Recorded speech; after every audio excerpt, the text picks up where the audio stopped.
Hello friends. Welcome to my new video. In this video you will listen second lesson on saying please. Pay attention on words pronunciation. Tell me how many new words you learned today in comment section. Thank you. The young lift man in a city office who threw a passenger out of his lift the other morning and was fined for the offense was undoubtedly in the wrong. It was a question of, please. The complainant entering the lift said, top. The liftman demanded, top please, and this concession being refused, he not only declined to comply with the instruction, but hurled the passenger out of the lift. This, of course, was carrying a comment on manner too far. Discourtesy is not a legal offense, and it does not excuse assault and battery. If a burglar breaks into my house and I knock him down, the law will acquit me, and if I am physically assaulted, it will permit me to retaliate with reasonable violence. It does this because the burglar and my assailant have broken quite definite commands of the law. But no legal system could attempt to legislate against bad manners, or could sanction the use of violence against something which it does not itself recognize as a legally punishable offense. In our sympathy with the liftman, we must admit that the law is reasonable. It would never do if we were at liberty to box people's ears because we did not like their behavior, or the tone of their voices, or the scowl on their faces. Our fists would never be idle, and the gutters of the city would run with blood all day. I may be as uncivil as I may please, and the law will protect me against violent retaliation. I may be haughty or boorish, and there is no penalty to pay except the penalty of being written down an ill-mannered fellow. The law does not compel me to say, please, or to attune my voice to other people's sensibilities any more than it says that I shall not wax my mustache or dye my hair or wear ringlets down my back. It does not recognize the laceration of our feelings as a case for compensation. There is no allowance for moral and intellectual damages in these matters. This does not mean that the damages are negligible. It is probable that the liftman was much more acutely hurt by what he regarded as a slur upon his social standing than he would have been if he had a kick on the shins, for which he could have got a legal redress. The pain of a kick on the shins soon passes away, but the pain of a wound to our self-respect or our vanity may poison a whole day. I can imagine that liftman, denied the relief of throwing the author of his wound out of the lift, brooding over the insult by the hour, and visiting his wife in the evening as the only way of restoring his equilibrium. For there are few things more catching than bad temper and bad manners. When Sir Anthony Absolute bullied Captain Absolute, the latter went out and bullied his man, Fag, whereupon Fag went out downstairs and kicked the page boy. Probably the man who said, top, to the liftman was really only getting back on his employer who had not said, good morning, to him because he himself had been henpecked at breakfast by his wife, to whom the cook had been insolent because the housemaid had answered her back. We infect the world with our ill humors. Bad manners probably do more to poison the stream of the general life than all the crimes in the calendar. For one wife who gets a black eye from an otherwise good-natured husband, there are 100 who live a life of martyrdom under the shadow of a morose temper. But all the same, the law cannot become the guardian of our private manners. No decalogue could cover the vast area of offenses, and no court could administer a law which governed our social civilities, our speech, the tilt of our eyebrows, and all our moods and manners. But though we are bound to endorse the verdict against the liftman, most people will have a certain sympathy with him. While it is true that there is no law that compels us to say please, there is a social practice much older and much more sacred than any law which enjoins us to be civil. And the first requirement of civility is that we should acknowledge a service. Please and thank you are the small change with which we pay our way as social beings. They are the little courtesies by which we keep the machine of life oiled and running sweetly. They put our intercourse upon the basis of a friendly cooperation, an easy give and take, instead of on the basis of superiors dictating to inferiors. It is a very vulgar mind that would wish to command where he can have the service for asking, and have it with willingness and good feeling instead of resentment. I should like to feature in this connection, my friend, the polite conductor.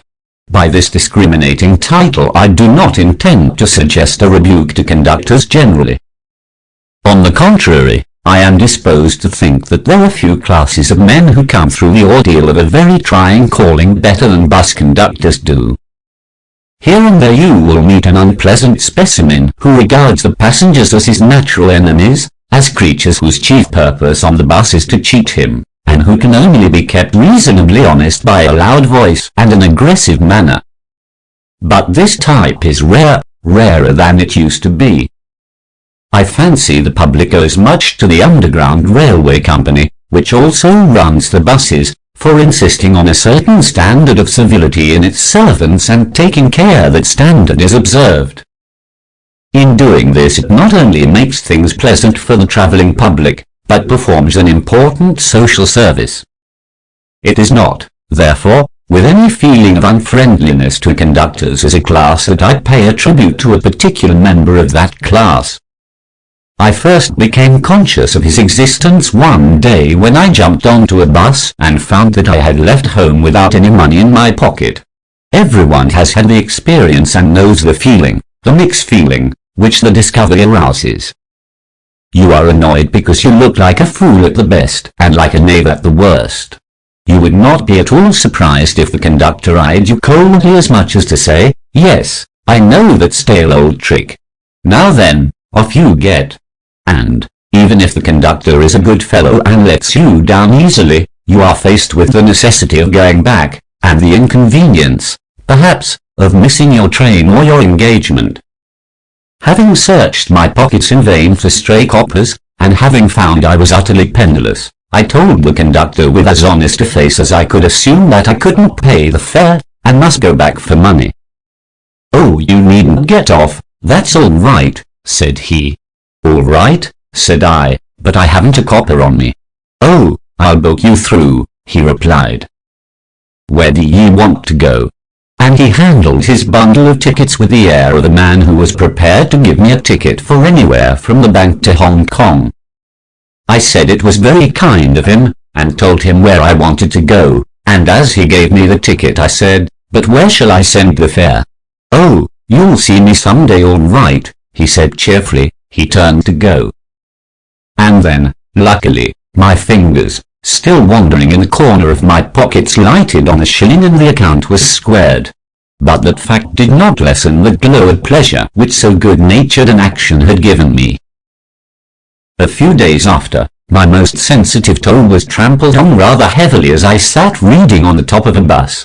I looked up with some anger and more agony, and saw my friend of the cheerful countenance. "Sorry, sir," he said. "I know these are heavy boots. Got 'em because my own feet get trod on so much, and now I'm treading on other people's. Hope I didn't hurt you, sir." He had hurt me, but he was so nice about it that I assured him he hadn't. After this I began to observe him whenever I boarded his bus, and found a curious pleasure in the constant good nature of his bearing. He seemed to have an inexhaustible fund of patience and a gift for making his passengers comfortable. I noticed that if it was raining he would run up the stairs to give someone a tip that there was room inside. With old people he was as considerate as a son, and with children as solicitous as a father. He had evidently a peculiarly warm place in his heart for young people, and always indulged in some merry jest with them. If he had a blind man on board it was not enough to set him down safely on the pavement. He would call to Bill, in front, to wait while he took him across the road or round the corner, or otherwise safely on his way. In short, I found that he radiated such an atmosphere of good temper and kindliness that a journey with him was a lesson in natural courtesy and good manners. What struck me particularly was the ease with which he got through his work. If bad manners are infectious, so also are good manners. If we encounter incivility, most of us are apt to become uncivil, but it is an unusually uncouth person who can be disagreeable with sunny people. It is with manners as with the weather. Nothing clears up my spirits like a fine day, said Keats, and a cheerful person descends on even the gloomiest of us with something of the benediction of a fine day. And so it was always fine weather on the polite conductor's bus, and his own civility, his conciliatory address and good-humoured bearing, infected his passengers. In lightening their spirits he lightened his own task. His gaiety was not wasteful luxury, but a sound investment. I have missed him from my bus route of late, but I hope that only means that he has carried his sunshine onto another road. It cannot be too widely diffused in a rather drab world. And I make no apologies for writing a panegyric on an unknown bus conductor. If Wordsworth could gather lessons of wisdom from the poor leech-gatherer on the lonely moor, I see no reason why lesser people should not take lessons in conduct from one who shows how a very modest calling may be dignified by good temper and kindly feeling. It is a matter of general agreement that the war has had a chilling effect upon those little everyday civilities of behavior that sweeten the general air. We must get those civilities back if we are to make life kindly and tolerable for each other. We cannot get them back by invoking the law. The policeman is a necessary symbol and the law is a necessary institution for a society that is still somewhat lower than the angels. But the law can only protect us against material attack. Nor will the liftman's way of meeting moral affront by physical violence help us to restore the civilities. I suggest to him that he would have had a more subtle and effective revenge if he had treated the gentleman who would not say please with elaborate politeness. He would have had the victory, not only over the law, but over himself, and that is the victory that counts. The polite man may lose the material advantage, but he always has the spiritual victory. I commend to the liftman a story of Chesterfield. In his time the London streets were without the pavements of today, and the man who took the wall had the driest footing. I never give the wall to a scoundrel, said a man who met Chesterfield one day in the street. I always do, said Chesterfield, stepping with a bow into the road. I hope the liftman will agree that his revenge was much more sweet than if he had flung the fellow into the mud. Alfred George Gardiner,